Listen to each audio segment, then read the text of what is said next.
ملتا نہیں خدا بھی محمد کی رضا کے بغیر، ہوتی نہیں رضائے محمدی شریعت مصطفیٰ کے بغیر۔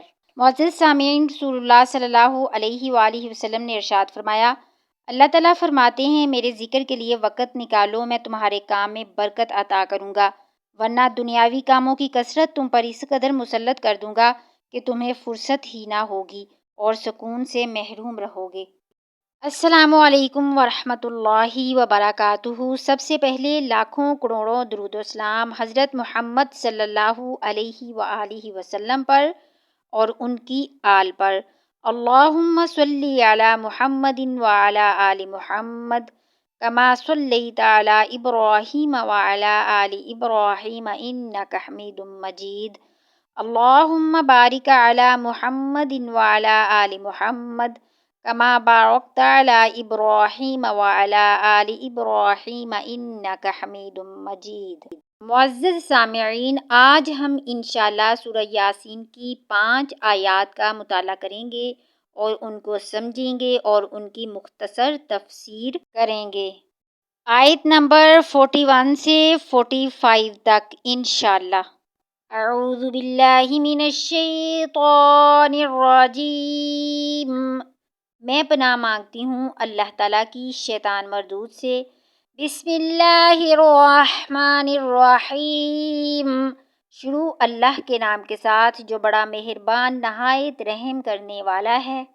وَآیَاتٌ لَّهُمْ أَنَّا حَمَلْنَا ذُرِّيَّتَهُمْ فِي الْفُلْكِ الْمَشْحُونِ۔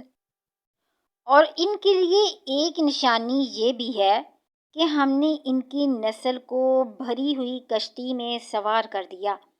اس بارے میں عام رائے یہی ہے کہ اس سے خاص طور پر حضرت نوح علیہ السلام کی کشتی مراد ہے۔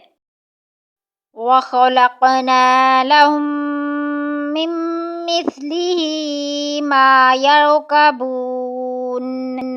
اور اللہ تعالیٰ فرماتے ہیں اور ہم نے ان کے لیے اسی طرح کی اور چیزیں بھی پیدا کر دیں جن پر یہ لوگ سواری کرتے ہیں۔ وَإِن نَّشَأْ نُغْرِقْهُمْ فَلَا صَرِيخَ لَهُمْ وَلَا هُمْ يُنقَذُونَ۔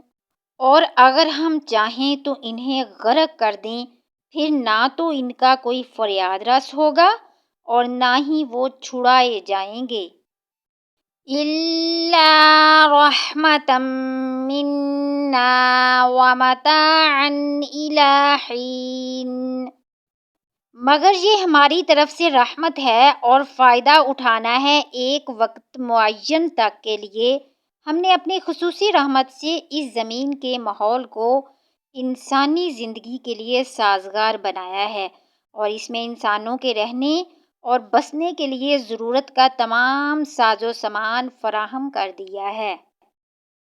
وَإِذَا قِيلَ لَهُمُ اتَّقُوا مَا بَيْنَ أَيْدِيكُمْ وَمَا خَلْفَكُمْ لَعَلَّكُمْ تُرْحَمُونَ۔